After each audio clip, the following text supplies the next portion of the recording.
Mula sa artikulo ng Facebook page, Daily News PH. Well, ito ay about kay Sian Gasa at alam naman natin ang pambansang marites na ito ay may mga source na kinukuhanan ng mga issue sa showbiz. At totoo nga kaya na si Atong Ang ay nag-react dito mula sa Daily News PH. Pasalamat ka, hindi ka sabungero at sa sabungan naghahanap buhay. Yan daw ang naging say ni Atong Ang kay Sian Gasa. At ito po ang pinatamaan daw ba ni Atong.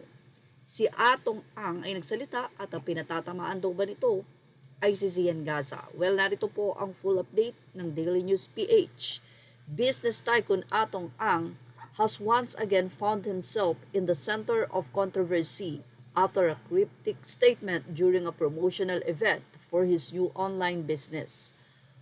Nung tinanong ito sa isang entertainment writer tungkol sa latest bashing na involved itong si Sian Gasa at ito ay nagsilita about kay Sunshine Cruz na nag-joke.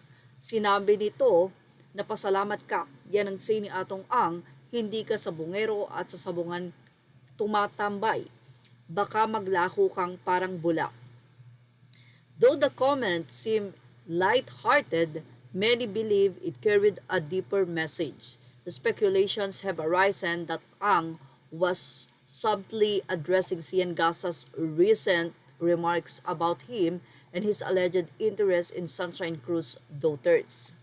Gasa, known as the self-proclaimed Prince of Marites, issued a warning to Cruz in a Facebook live stream suggesting that Ang might take an interest in her daughters due to their beauty. Gasa even referenced Ang's past connections with the Barreto sisters, Gretchen, Nicole, Claudine, and Marjorie, implying that Cruz's daughters could become potential targets. Gasa's warning sparked mixed reactions online, with some netizens agreeing with his statement or sentiment, while others criticized him for sensationalizing the matter.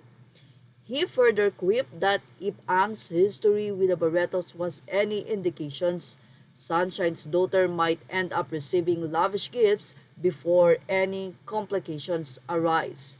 The businessman has long been associated with controversies, particularly in the sabong cockfighting industry.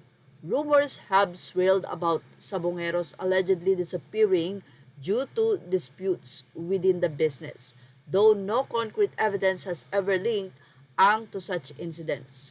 His connections with high-profile figures like the Barreto sisters have only added fuel to the fire.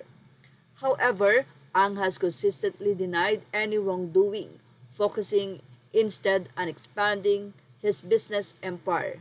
During the event, his light-hearted tone indicated that he might not take Gasa's comments seriously. As of now, Sunshine Cruz has not issued any statement. Wala pang ibinabahagi si Sunshine Cruz tungkol sa mga naging pahayag na ito ni Sian Gasa. Dahil alam natin kung gaano napaka-protective nitong si Sunshine Cruz sa kanyang mga anak. Sigurado na hindi naman papansinin ni Sunshine ang mga naging pahayag na ito ni Sian. Bagamat ilang mga netizen ang nagbigay ng kanilang konklusyon na tama ang sinabi ni Sian, at least daw ito ay magiging babala o ibig sabihin ay mas lalong magiging protective itong si Sunshine para sa kanyang mga anak kung sakasakali man. Pero syempre, hindi naman ito gagawin ni Atong Ang. Dahil halatang halata naman na so much in love siya kay Sunshine Cruz. Well, ano ang masasay nyo about dito? Ilagay na ang inyong opinion sa ating comment section. Images or all credit to the rightful owners. Thank you for watching Showbiz Now.